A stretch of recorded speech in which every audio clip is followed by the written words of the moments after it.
Yeah. Okay, greetings. It's Grandmaster Amara here, coming to you live from Mombasa, Kenya. I have a quick recap update on the Kenyan exploratory trip that's slated for April 2020, as you know. I'm going to try to be brief here. So you guys come into the chat room. Also, you can get some information.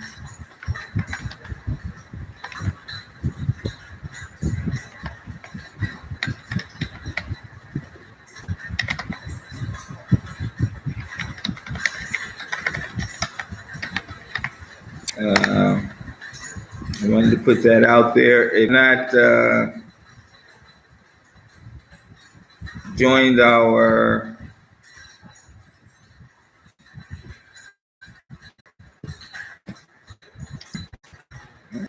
I think there's there.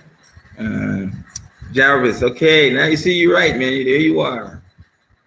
Good to see you, Jarvis. And Jarvis has just joined us also. He's also paid his registration for the trip, and he has found us on channel. So here is where we open up and talk about so many things about modern Africa and helping brothers get an opportunity to come see for themselves to the motherland in a non-exploitative way and more of a educational trip. I'm here with my Black American friend, Martin.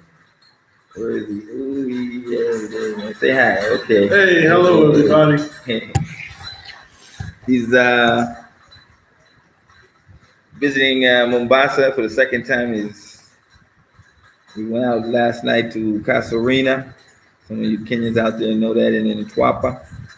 And I had to go home because I was old. But we're having a great time. True Fist of the True North says, "What's up, Martin?" So I wanted to come on and basically update about the trip.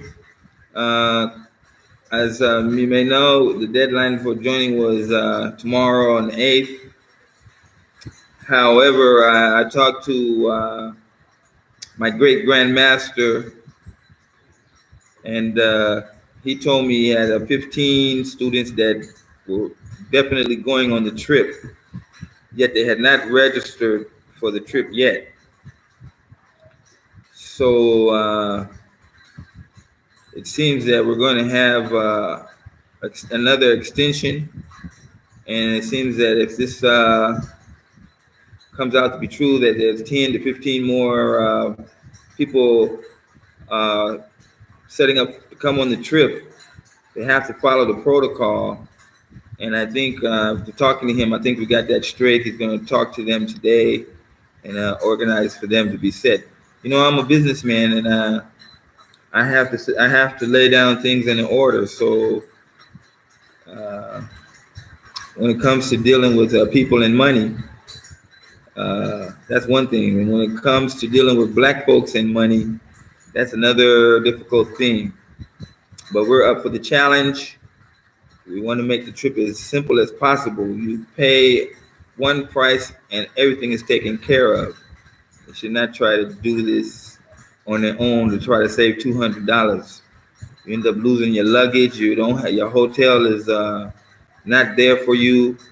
Rather than go through all that, let us take care of it so that if something goes wrong, you know, you got me that you can yell at. Otherwise, we still have the 2 visitors that's here from the U.S. Another one is coming in the 26th of January from New York. And another one is here in Kenya. Another brother has been in Kenya for 2 years. He's going to come to Mombasa for the first time. He's from Miami, Florida, and he's never been to the beaches here in Kenya. So we're looking forward to sharing that experience with him when he comes. Now, There are people who can't make this trip, but they would love to come. And there are some people that, you know, feel that they want the trip to be a failure so that they can feel good about themselves or see like black people can't organize. But a quick look at my history, and then you can see that I don't normally fail.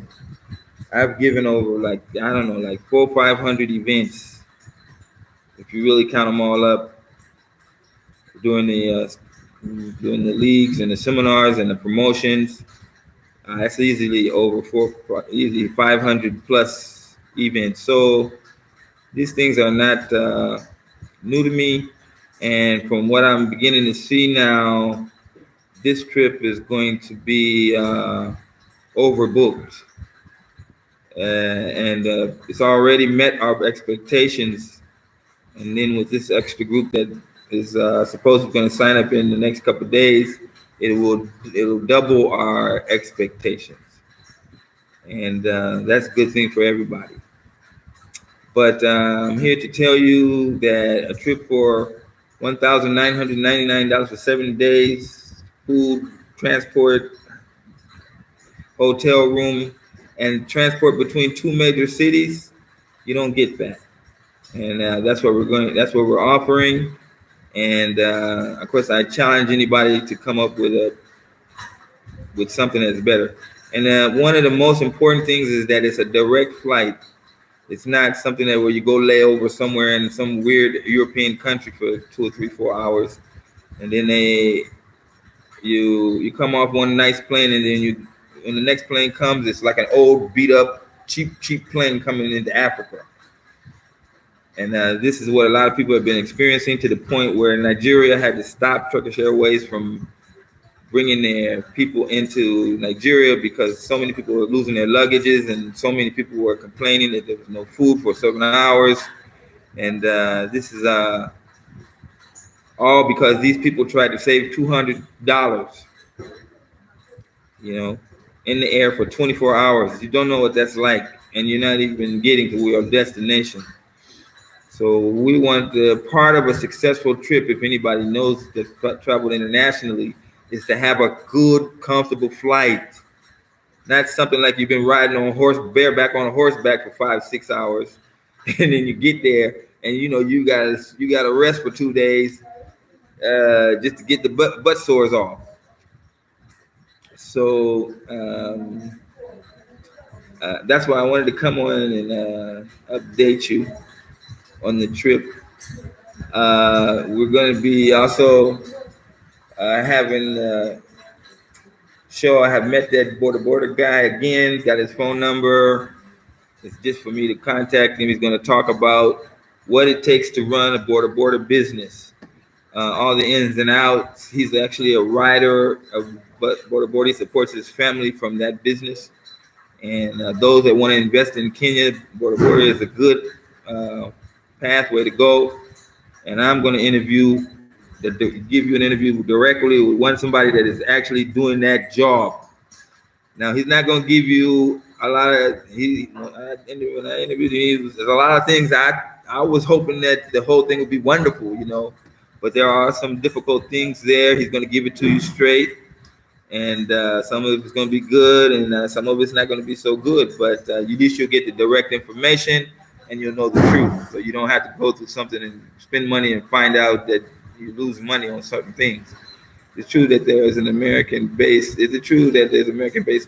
Okay, yeah, I'll address this issue about the Lamu incident, which could be fake and propaganda. We don't know because you only have the few people that reported it. But even if it was a case, nobody was killed. And that is one incident that, like a lot of black people in the United States that don't want to come to Africa, they're jumping all over that issue. But they're forgetting that America has over 2,000 terrorist attacks last year. So when you start talking about some incident that happened in Kenya, Please let me remind you which country in the entire world is the murder capital of the world? Which country in the world is the rape capital of the world? It's the U.S. So please don't even think to come and try to compare like, ha, you got a bombing. You got that all over the place. You're the one living in the murder capital of the world, not Kenya. So that's what I want to say on that. You cannot know if these stories are true or not true. You just have to take them as a grain of salt. It's open. Yeah. It's open. Yeah. This one was to be repaired. This one. Or the problem is there. That one. Yeah. This one no problem. It's okay. Right. Yeah. So I'm going to get off here now because I have a visitor, and with respect for him, I can't stay on long. Ashley Loren, there you are, right there. I heard there were 3 Americans killed. That propaganda. That's why you don't know what story. One say one thing, another say another thing. But even in the reality of it all, you cannot compare an incident that happens in Kenya, one of them, compared to what goes in the United States. 90 shootings per day in the United States. So if you even bring up the fact that, there was a killing in Kenya, so what? That shit happens every few minutes in the United States. There's no way to compare that. Don't look at that ride and say, see what happened in your where you are. You live in the murder capital of the world, my friend. You have nothing to talk about. Just keep quiet. There is no comparing the amount of damage that is done to our people in the U.S. compared to one incident you see in Kenya, and it's probably propaganda. I have disproved many of these incidents that they put on TV. So, like I told you, don't trust the news. I'm living here. No, nothing happened to my family. It's just the same thing. When 9/11 happened, you still ain't got the truth about 9/11. But when 9/11 happened, did you call somebody in Los Angeles and say, "Are you okay?" It's ridiculous. So it can only affect the people that's in that small amount of area. Let's be real. And Lou, Afrique, I'm about to block you. Let me tell you. Because you can't get past yourself as far as the issues of Ghana. So if you can't understand what I'm trying to say, and you feel like it's your business to keep on doing that, then trust me, you're going to be the first person I have ever blocked on my channel. So I'm giving you clear warning. You start that nonsense in the chat line, you're on limited time. And I'm glad that there's only a few knuckleheads that are thinking it's funny to try to misinterpret what I'm saying and then talk to people in the chat ill about me based on lies. So I'm really sorry because we have a really great channel here, Lou, and I think that you don't appreciate that. We don't just talk about Ghana here. We talk about many things. You're the one bringing it up. Facts, and there's no comparison in that. So I only say that because this would not happen without Trump bringing in.